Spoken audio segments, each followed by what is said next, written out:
वक्रतुंड महाकाय सूर्यकोटि समाप्रभ निर्विघ्नं कुरु मे देव सर्वकार्येषु सर्वदा। ओम। सर्वमंगल मांगल्ये शिवे सर्वार्थ साधिके शरण्ये त्र्यंबके गौरी नारायणी नमोस्तुते। नमस्कार। आप सबको नवरात्रि पर्व की हार्दिक शुभकामनाएं। आज से शक्ति का महापर्व नवरात्रि चालू हुआ है और इस नवरात्रि में बहुत सारे लोग उपवास करते हैं। पर क्या कभी आपने सोचा है कि उपवास का असली अर्थ क्या है और उपवास कैसे करना चाहिए? उप का अर्थ है उस ओर और वास का अर्थ है रहना या निवास करना। यानी जब आप उपवास करते हैं, मन से ज़्यादा समय ईश्वर की ओर रहने की कोशिश करते हैं। अपने रोज़मर्रा के कामों में अनावश्यक चीज़ों में कटौती कर अपने शारीरिक और वैचारिक शुद्धि कर ईश्वर के समीप रहना ही आध्यात्मिक दृष्टि से उपवास है।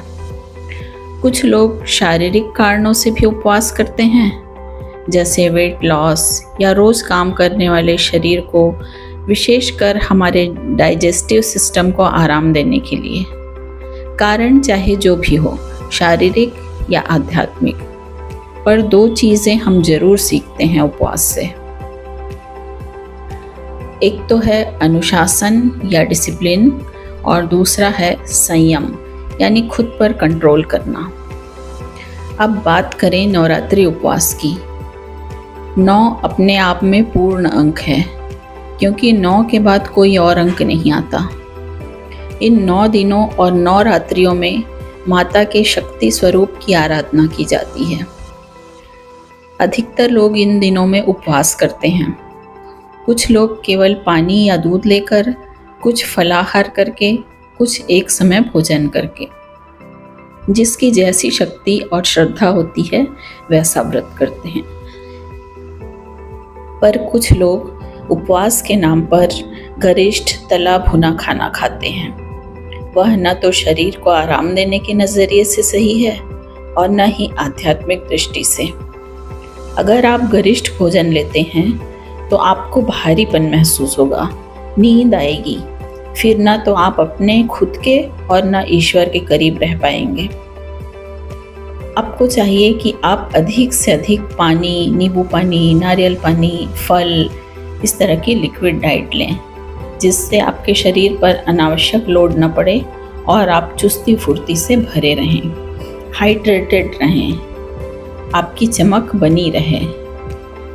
जो लोग एक समय का खाना खाकर उपवास करते हैं, उनके लिए भी यह जानना जरूरी है कि वे क्या खाएं। दिन भर उपवास रहकर अगर शाम या रात को ठूंस कर खाना खाया जाए तो यह उसी तरह होगा जैसे किसी सोकर उठे इंसान से अचानक ढेर सारा काम कराया जाए। यह बिल्कुल भी सही नहीं है। कुछ लोग उपवास के दिन में कई बार चाय कॉफ़ी पीते हैं। यह शरीर में एसिडिटी और पित्त बढ़ाता है, जिससे कई प्रकार की शारीरिक परेशानियां होती हैं। अगर सही ढंग से उपवास किया जाए तो वेट लॉस के अलावा बॉडी का डिटॉक्सिफिकेशन होता है, ब्लड शुगर लेवल कम होता है, कोलेस्ट्रॉल कम होता है, बॉडी की स्वेलिंग कम होती है और तन मन आत्मा की शुद्धि होती है। जब आपका शरीर और मन संतुलित रहता है, तब आप अपने आप के और ईश्वर के अधिक करीब होते हैं और ऐसे समय आपको एक विज़न मिलता है जो आपको लाइफ में आगे की ओर ले जाता है। तो इस तरह से हमारे शरीर के पीछे के साइंस को समझकर अगर हम उपवास करें तो हम बहुत ग्रो करेंगे। माता रानी आप सभी का कल्याण करें। धन्यवाद।